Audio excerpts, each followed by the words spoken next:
যুবদল নেতা হত্যার ঘটনার বিস্তারিত জানাতে খুলনা থেকে যুক্ত হচ্ছেন সহকর্মী মাকসুদুর রহমান। মাকসুদ, নিহত যুবদল নেতার সাথে কি কারো কোনো দ্বন্দ্ব ছিল কিনা, স্বজনরা কি বলছেন, সবশেষ কি পরিস্থিতি সেখানে দেখছেন জানাবেন।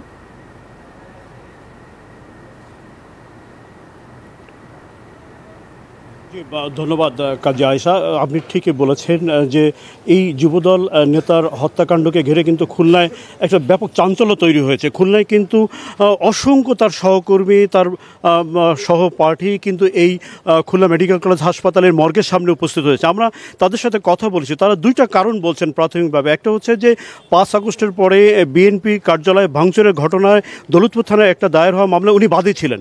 আর দ্বিতীয় আরেকটি ঘটনার কথা বলছেন যে কুয়েটে দুই দল ছাত্রদের মধ্যে যখন গণ্ডগোল তৈরি হয় ওই ঘটনাস্থলে উনি উপস্থিত ছিলেন। এই দুইটা কারণকে সামনে আনছেন আসলে এই তার সহকর্মীরা। তবে একটা জিনিস তারা বারবার বলার চেষ্টা করছেন যে খুলনায় কিন্তু আসলে আইন শৃঙ্খলা পরিস্থিতির চরম অবনতি হয়েছে। আজকে দুপুরে উনি যখন বাড়ির সামনে প্রাইভেট কার পরিষ্কার করছিলেন তখনই মোটরসাইকেলে করে 3 জন দুর্বৃত্ত আসে, তাকে গুলি করে এবং পায়ের রক কেটে তাকে হত্যা নিশ্চিত করে। আমরা তার রাজনৈতিক একজন সহকর্মীর সাথে কথা বলতে চাই যে আসলে কি ঘটেছিল, আসলে কেন তাকে হত্যা করেছিল, কি ধারণা করছেন। বান্ডেল থাকলে প্রতি সেনমানিতে টাকা বাঁচবে। বিকাশ সেনমানি বান্ডেল কিনে জিতুন প্রতি লেনদেনে। মোহাম্মদ মাহবুবুর রহমান উনি নামাজের পূর্বে উনি পূর্ব প্রস্তুতি স্বরূপ সে তার গাড়িটি পরিষ্কার করছিল এবং নামাজ জন্য তৈরি হচ্ছিল। তখনই 2-1টি মোটরসাইকেলে কয়েকজন দুর্বৃত্ত এসে এলোপাতারিভাবে তাকে গুলি করে। বেশিরভাগ গুলি তার মাথায় করে, মুখে করে। কি হতে পারে এই ঘটনার কারণ কি?